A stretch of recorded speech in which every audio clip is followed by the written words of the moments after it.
ഇന്നത്തെ topic super താരങ്ങളായിട്ടുള്ള Messi റൊണാൾഡോയെ കുറിച്ചിട്ടുള്ളതാണ് നമ്മൾ ഇന്ന് ഡിസ്കസ് ചെയ്യാനായിട്ട് പോകും. നമുക്ക് അതിലേക്ക് കടക്കാം. Welcome back to SSB tech vlog channel. നമുക്ക് എല്ലാവർക്കും അറിയാം 2026 വേൾഡ് കപ്പ്, അതായത് അടുത്ത വേൾഡ് കപ്പിന്റെ നറുക്കെടുപ്പ്, ഗ്രൂപ്പ് സ്റ്റേജ് നറുക്കെടുപ്പും കാര്യങ്ങളൊക്കെ നടന്നിട്ടുണ്ടായിരുന്നു. നറുക്കെടുപ്പിനെ തുടർന്ന് അർജന്റീന ഗ്രൂപ്പ് ജെയിലും പോർച്ചുഗൽ ഗ്രൂപ്പ് കെയിലുമാണ് ഇടം പിടിച്ചത്. ഇരു ടീമുകളും ഗ്രൂപ്പ് ചാമ്പ്യന്മാരായി നോക്കൌട്ടിലേക്ക് മുന്നേറിയാൽ ക്വാർട്ടർ ഫൈനലിൽ നേർക്കുനേർ അംഗത്തിനാണ് കളമൊരുങ്ങുക. അർജന്റീനയും പോർച്ചുഗലും അവരവരുടെ ഗ്രൂപ്പിൽ ചാമ്പ്യന്മാരായാൽ പിന്നീട് ക്വാർട്ടർ ഫൈനലിൽ മെസ്സിയും റൊണാൾഡോയും പരസ്പരം ഏറ്റുമുട്ടേണ്ടി വരും. ഇന്നത്തെ വീഡിയോയിലൂടെ ഞങ്ങൾ നിങ്ങളെ മുന്നിൽ വന്നിട്ടുണ്ടായിരുന്നു. നിങ്ങൾക്ക് എല്ലാവർക്കും അറിയുന്ന കാര്യമായിരിക്കും, അടുത്ത വേൾഡ് കപ്പിനുള്ള, അതായത് 2026 വേൾഡ് കപ്പിനുള്ള ഗ്രൂപ്പ് സ്റ്റേജ് നറുക്കെടുപ്പും കാര്യങ്ങളൊക്കെ കഴിഞ്ഞിട്ടുണ്ടായിരുന്നു. അതിൽ അർജന്റീന ഗ്രൂപ്പ് ജെയിലും പോർച്ചുഗൽ ഗ്രൂപ്പ് കെയിലുമാണ് ഇടം പിടിച്ചിട്ടുണ്ടായിരുന്നത്.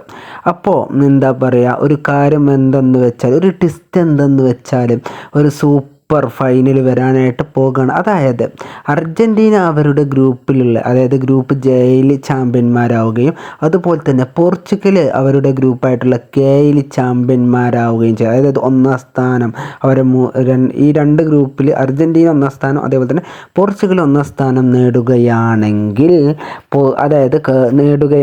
ക്വാർട്ടറിൽ വെച്ച് ഇരുവരും അർജന്റീന വേഴ്സസ് പോർച്ചുഗൽ മത്സരം ഉണ്ടായിരിക്കുന്നതാണ് എന്നുള്ളതാണ് ഇപ്പോൾ അറിയാൻ കഴിയുന്നത്.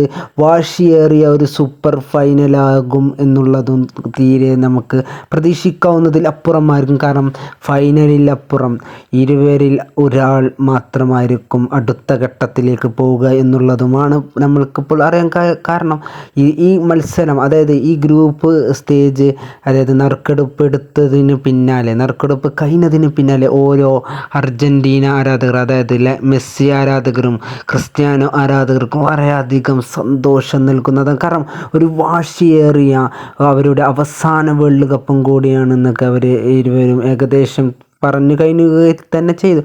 അപ്പോൾ അവരുടെ ഒരു അവസാന മത്സരവും കൂടിയാകും. അതും ഇങ്ങനൊരു വാശിയേറിയ മത്സരവും കൂടിയായാൽ കിടിലം മത്സരം തന്നെയായിരിക്കും. അപ്പോൾ ഇതിങ്ങനെ സംഭവിക്കുമോ ഇല്ലയോ എന്നുള്ളതൊക്കെ നിങ്ങൾ കമൻ്റായിട്ട് അറിയിക്കുക. എൻ്റെ ഈ വോയിസ് കേൾക്കുമ്പോൾ, എൻ്റെ ഈ വാക്കുകൾ കേൾക്കുമ്പോൾ ഇരു ടീമുകളുടെയും ആരാധകർക്ക്, മെസ്സി ആരാധകർക്കും ക്രിസ്ത്യാനോ റൊണാൾഡോ ആരാധകർക്കും വളരെയധികം സന്തോഷം നൽകുന്നതാണ്. ഇങ്ങനെ നടന്നാൽ, അതായത് ഇരു ടീമിലും പോർച്ചുഗൽ അവരുടെ സ്റ്റേജിൽ ജയിക്കുകയും അതുപോലെ തന്നെ അർജന്റീന അവരുടെ സ്റ്റേജിൽ ജയിക്കുകയും ചെയ്ത് ഈ മത്സരം ആരംഭിച്ചാൽ നിങ്ങളുടെ, അതായത് ഇങ്ങനെ ഒരു അർജന്റീന പോർച്ചുഗൽ മത്സരം നടന്നാൽ നിങ്ങളുടെ ഒരു പ്രഡിക്ഷൻ എത്രയായിരിക്കും, അവരുടെ ഗോൾ പ്രഡിക്ഷൻ എന്നുള്ളതും കൂടി താഴെ കമൻ്റായിട്ട് അറിയിക്കുക. അപ്പോൾ ഇത്രയേ ഉണ്ടായിരുന്നുള്ളൂ. ഇതുപോലത്തെ ഫുട്ബോൾ റിലേറ്റഡ് വീഡിയോസിനായി ചാനൽ സബ്സ്ക്രൈബ് ചെയ്ത് സപ്പോർട്ട് ചെയ്യുക. Okay, by.